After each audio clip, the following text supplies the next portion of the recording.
Magandang araw po sa inyo lahat. Ako po si Banat Bay at eto na nga, pag-usapan na po natin ang mga maiinit na issue sa ating lipunan. Unahin na kagad natin etong komento ng ating Pangulo. Naku po, patay tayo dyan, Mr. President. Mukhang nahulog ka sa isang matinding patubong ba? Ewan ko kung patubong. Di ba? Mukhang naku. Si Madam Virginia, boss, may message ako sa pambili mo ng coke. Wala na akong pera. Anong pambili mo ng coke? May message ka? Anong may massage? Nagmamassage ka na ngayon, madam? O, pag-usapan na kagad natin ng issue dito kay ating Pangulo na naku po, patay tayo dyan. Mukhang nagkamali ho ata siya ng komento this time. Mukhang nagkamali ho. Eto ho, pakinggan ho natin kasi hay nako. Mr. President, mukhang binasi mo ang iyong komento.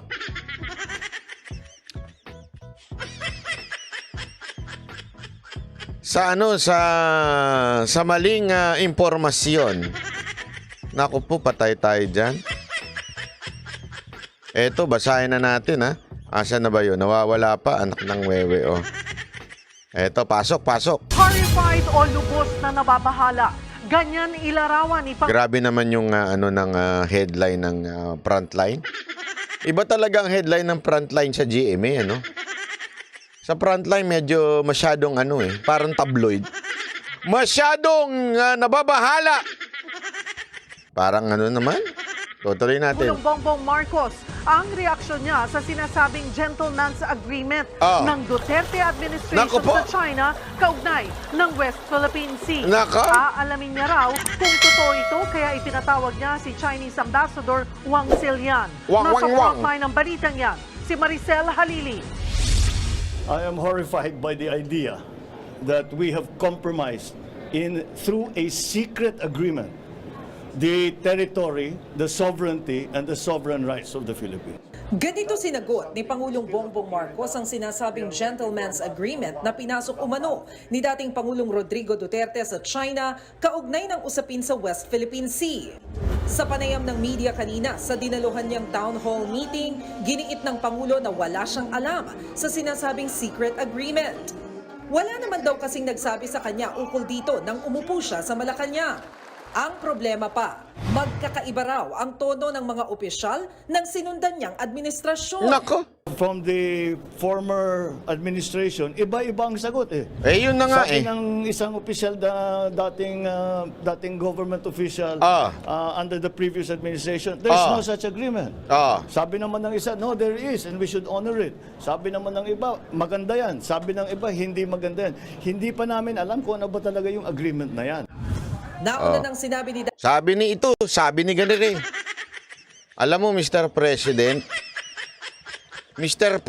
isa lang ang masasabi ko. Kung alam ninyong maraming iba't ibang impormasyon, maganda siguro wag nyo munang paniwalaan. Alam nyo na palang iba't ibang impormasyon eh. Bakit kayo kaagad ng komento?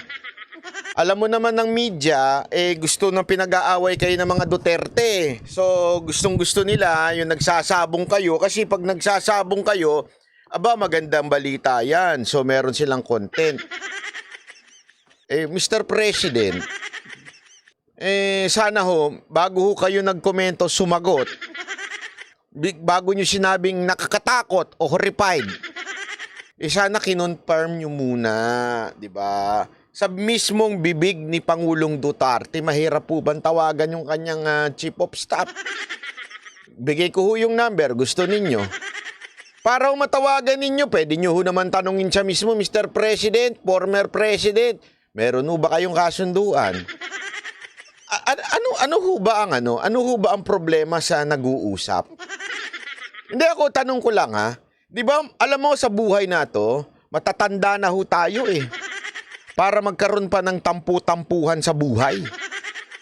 Pwede naman po sigurong tawagan ninyo at tanungin nyo, Mr. President, ano ba ang pangakong ibinigay mo sa China? O, kaysa na ho kasi mahirap eh. Alam nyo, ito makinig ho kayo na mabuti Mahirap din ho, natatanungin lang natin kung sino-sinong tao.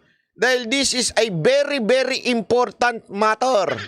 Sabi nga ni Mike Abe, napaka-importante nito na kailangan magkomento si BP Sara. Anak ng tutsa talaga to si Mike Abe. Talagang meron na kakaiba dito kay Mike Abe. Napaka-sunshine ng buhay nito. Di ba? Totoo naman Kala ko ba napaka-importante nito? Ibig sabihin po ng napaka-importante nito, dapat hindi ho kayo naniniwala sa sabi-sabi. Bakit, kanyo? Ano ba ang tao, anong tawag sa mga taong naniniwala sa sabi-sabi? Kayo na ho magtuloy.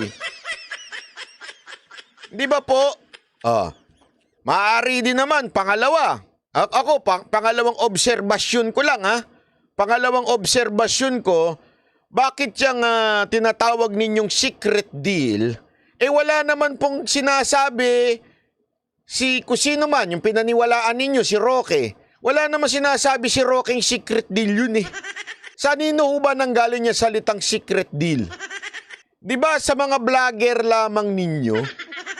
So, ibig pong sabihin nun, sir, boss, maamo, Mr. President, yung salitang secret deal nanggaling lang ho yan sa mga vlogger ninyo. Bakit para atang pareho kayo ng script na mga vlogger ninyo? Bakit ho, sir? Yan ho ba ang pinag-uusapan sa likod ng kamera? Yan po ba ang script? O napulot nyo lang ho ito sa mga amuyong na pumapaligid sa inyo? Na merong secret deal? Kasi wala ko ewan ko wala akong nagsasabi sa kampo ng mga Duterte, si Roque o di kaya si Panelo, na salitang secret deal. Saan ang galing yung secret deal na yan? It's either, di ba? It's either sa mga vlogger ninyo o di kaya sa media. Sabi naman itong ni Edison, si Roque may sabing kagagalitan mo, vlogger nyo, Roque. Walang sinabing secret deal si Roque. Ang sinabi niya, gentleman's agreement. Na which is nilinaw naman na walang gentleman's agreement, sabi ni Panelo. Ang tanong, sino ho ba nagsabi? Si Panelo ho ba? Si Roque ho ba? O si Duterte? Di ba si Duterte? Bakit di nyo tanungin si Duterte? Simpleng-simple lang naman, di ba? Si Duterte nagsabi, bakit di nyo tanungin ng diretso? Ang dali-dali humatanong si Pangulong Duterte, sigurado naman ako, presidente kayo. Meron kayong impormasyon kung paano siya makontak. Kami nga mga vlogger, may impormasyon Di ba?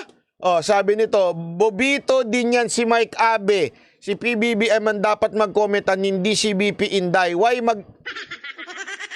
wala tayong magagawa, Dits. Yan talaga si Mike Abe. Bitterness to the max yan sa mga kay Kibuloy at saka kay Duterte. Masama ang loob niyan dahil hindi pinagbigyan yung kanyang request kay Kibuloy. Di umano. Ganun talaga. Wala tayong magawa, di ba? Tuloy natin tong balita na ito. Pasok! Dating presidential spokesperson Harry Roque na bahagi ng gentleman's agreement na tanging food at water supplies lang ang pwedeng dalhin ng Pilipinas sa nakasadsad na BRP Sierra Madre sa Ayungin Shoal. Pero malinaw daw ang posisyon ng kanyang administrasyon. But kung ang sinasabi sa agreement na yan na kailangan tayong magpermiso sa ibang bansa para gumalaw sa ating sariling teritoryo, ay mahirap sigurong sundan yung ganyang klaseng agreement. Kaya ipinatawag na ni Pangulong Marcos si Chinese Ambassador to the Philippines Wang Shilian para siya na mismo ang magpaliwanag tungkol sa sinasabing kasunduan. Nako po, patay tayo dyan. Pulong sa pagbabalik ng ambassador. Mahirap yan. Hindi ako dyan. I mean, eto, Mr. President, kaya niyong ipatawag itong si Chinese kung sino man itong ambassador na ito. Mahirap kung tayo makikinig tayo sa mga banyaga, pwede nilang gawin divide and conquer. Art of war ho yan. 'Di ba? Since they want us, sabi nyo nga, ng inyong administrasyon, tayo'y sinasakop ng China. Ibig sabihin, if that is your stand, ibig pong sabihin, sir, dapat hindi ho tayo nakikinig sa kanila. Kasi maaari nila tayong iligaw. Tama, mali? Hindi ho, ako, nagtatanong lang ako Since sinasabi natin paulit-ulit ng administrasyon na to mula sa Coast Guard, kung kani-kanino, ang daming opisyal ng gobyerno nagsasalitang tilang demonyo ang China at kalaban natin ang China, why are we going to listen to them? It's a simple logic.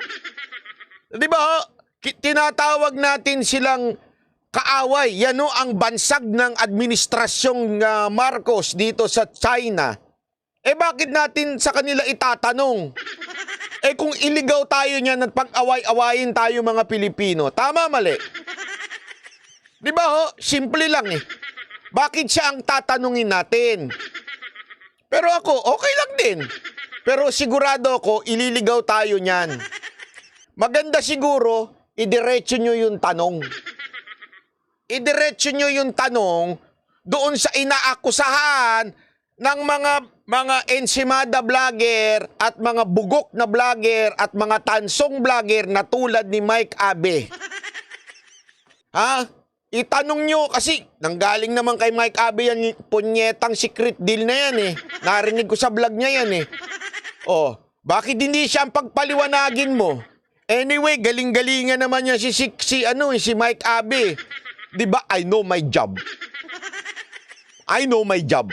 Bakit hindi na lang siya ang pagpaliwanagin ninyo? Ano ba yung sinasabi mo secret deal? Wala naman sinabi si Roque na secret deal. Wala naman sinabi si Panelo na secret deal. Ikaw lang, bibig mo yung pasmado ang nagsabi niya lintik na secret deal na yan. Ano ba yan? Saan ba galing yan? Sa 8 minutes.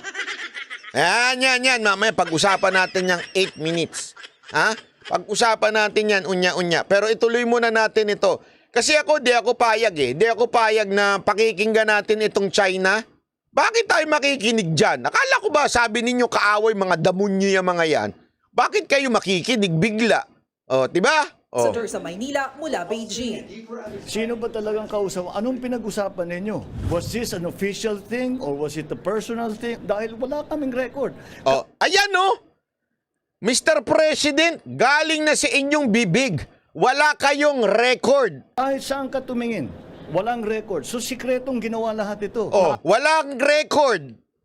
So, meaning wala. There is no such thing.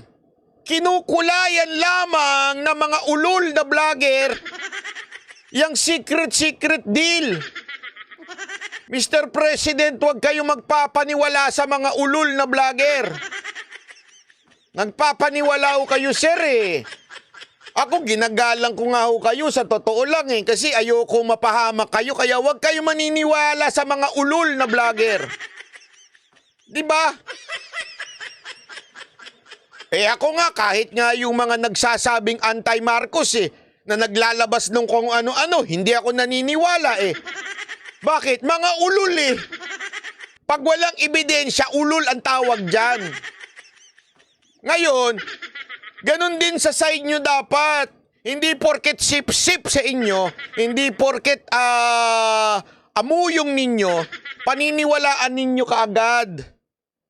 Mr. President, lawakan natin ang isip natin. Kasi ang mangyayari niyan, mag-aaway-away tayo because of a simple misunderstanding and fake news. Kala ko ba galit tayo sa fake news? Tama, mali? Hindi di ba? Akala ko ba galit tayo sa fake news? Pero bakit tayo nagko-komento tungkol sa fake news? Kayo na po nagsabi, walang dokumento. Meaning wala. Wala ho. Even Mr. Former President, through Panelo said, walang gentleman's agreement. Bakit hindi nyo ho pinakinggan yun, sir?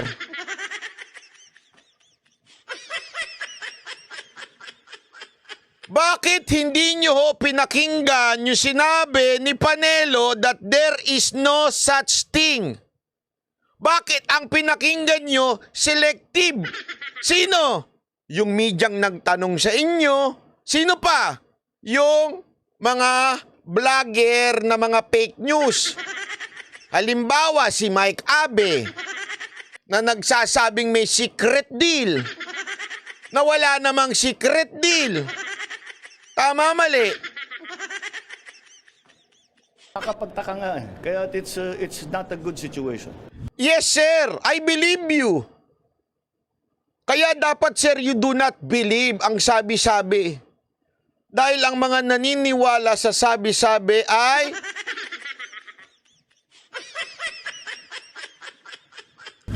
Nang tanungin kung may plano rin siyang kausapin si dating Pangulong Duterte tungkol dito, ano? We are talking to his former officials. Maybe not the president himself, but all his former officials. Sir! Number 1 yan. In terms of communication, number 1 rule yan, sir. Go directly to the person. Wag na tayong alam nyo, ito mahal ko ang aking bayan. Ayoko mag-away-away tayo dito. Kaya Mr. President, may I suggest, with all humility, sir, may I suggest, talk to Mr. Duterte. Directly, wag ko tayo nagpapaniwala dun sa mga nasa paligid. Yan o ang sumisira sa bayan natin, yung mga amuyong. Eto, honest, bakit hindi ko kayo umupo ni Mr. Duterte? Tabihan kayo, tabi, sir, usap nga tayo, ayusin natin tong bayang magulo. Ayusin natin to para magkasundo-sundo tayo. Diba, akala ko ba unity? Akala ko ba, sir, unity? O in a United Nation, it is very important ang communication.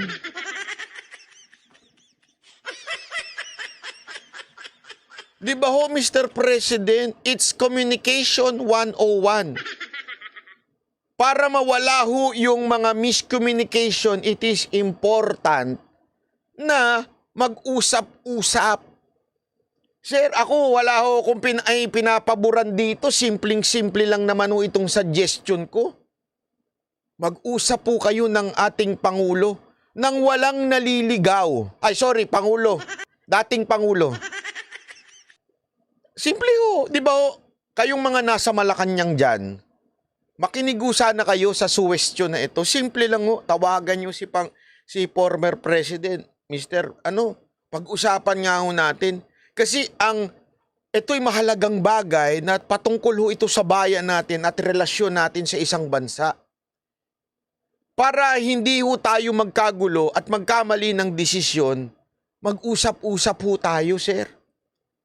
Naalala nyo kung, sinabi ko na ho ito nung nakaraan di ba? Meron nung isang lahi, isang tribo sa Israel, sa Old Testament binigyan ng pinuno ng Israel nung nakapunta na sila sa Promised Land, binigyan sila ng parte.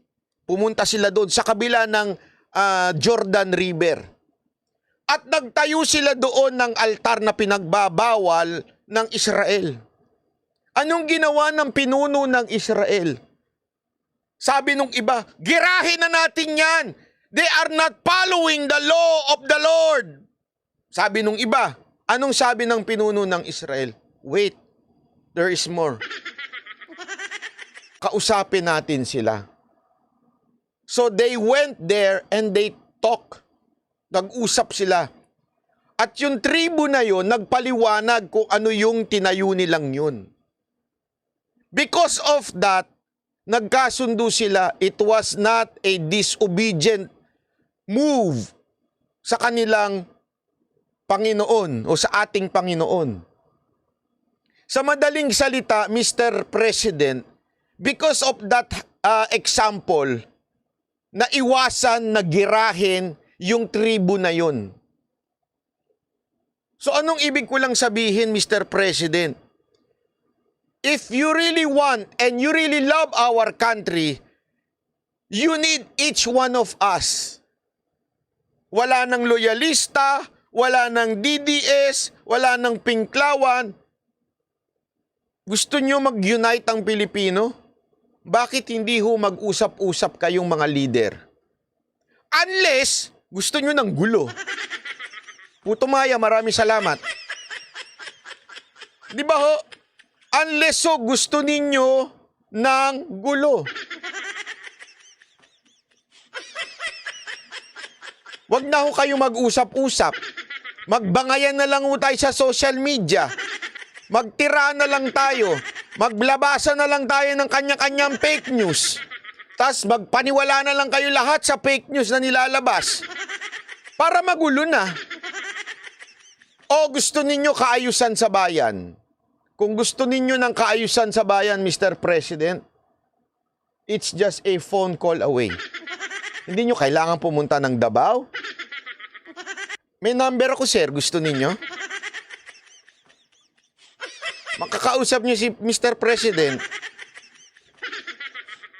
Sigurado naman akong alam nyo yung numero na yun, sir. Isang tawag nyo lang sigurado ako kay Senator Bongo, eh. Di ba? Oh, Bongo, kausapin ko naman si Rodrigo. Oh.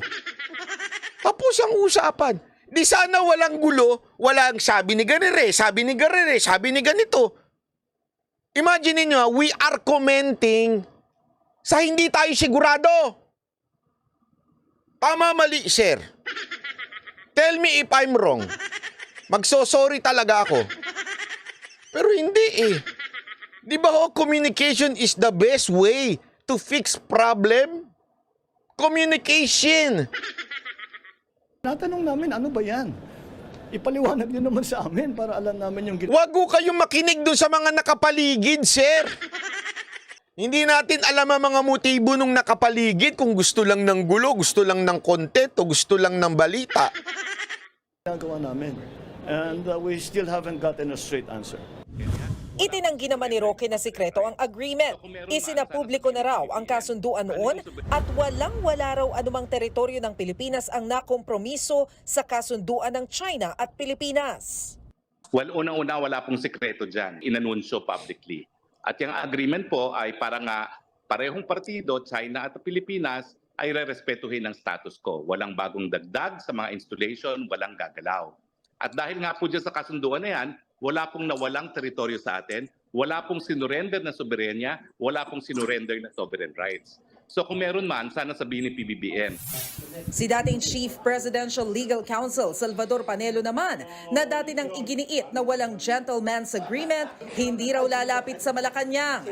Tila nagpasaring din siya sa nagpalutang ng kasunduan. Nako po. Hindi naman ako magre-reach out. What do I have to reach out for what? Kung sila nakikinig, sinabi na nga namin na wala. Nakikinig sila doon sa isang tao na mahilig sa gumawa ng kwento. Yun na nga hindi ko maintindihan eh, Attorney Panelo. Bakit nakikinig sila doon sa...